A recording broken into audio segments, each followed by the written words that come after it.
Bienvenue dans Instant de vérité. Aujourd'hui, nous allons partager une pensée puissante, une pensée régénératrice qui a le potentiel de changer radicalement notre vie. Voici la pensée. Tu ne peux pas changer ce que tu tolères.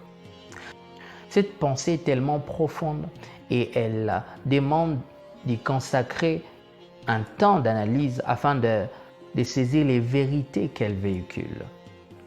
Pour bénéficier de ce changement radical, il faut se poser une question. Qu'est-ce que tu tolérais alors qu'il ne fallait pas?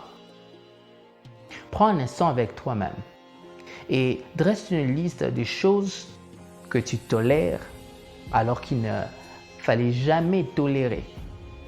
Est-ce le fait d'arriver en retard au boulot, d'arriver en retard à l'église?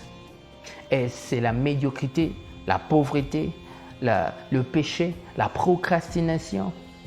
Le fait de trouver cela normal dans ta vie te gardera oisif et tu ne changeras jamais cela, tout en oubliant que cela est mauvais et nuisible pour ta vie. L'histoire du fils prodigue appuie cette pensée. Nous sommes dans Luc 15, le verset 14. Lorsqu'il eut tout dépensé, une grande famine survint dans ce pays et il commença à se trouver dans le besoin. Il alla se mettre au service d'un des habitants du pays qu'il envoya dans ses champs garder les pourceaux. Il aurait bien voulu se rassasier des carouches que mangeaient les pourceaux, mais personne ne lui en donnait. Étant rentré en lui-même, il s'est dit: combien de mercenaires chez mon père ont du pain en abondance, et moi ici je meurs de faim.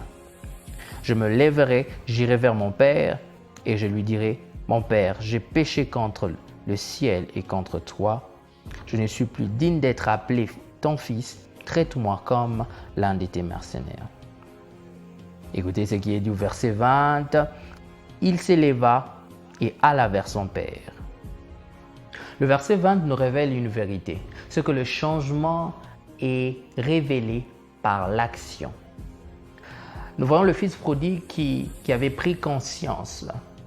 Ce qu'il trouvait normal, il avait eu conscience que ça suffit, il fallait que ça change. La prise de conscience, elle est bonne, mais il faut passer à l'action pour que le changement soit manifeste. Et c'est ce que tu dois faire. Dresse une liste de choses que tu tolérais dans ta vie alors que tu ne devais jamais tolérer.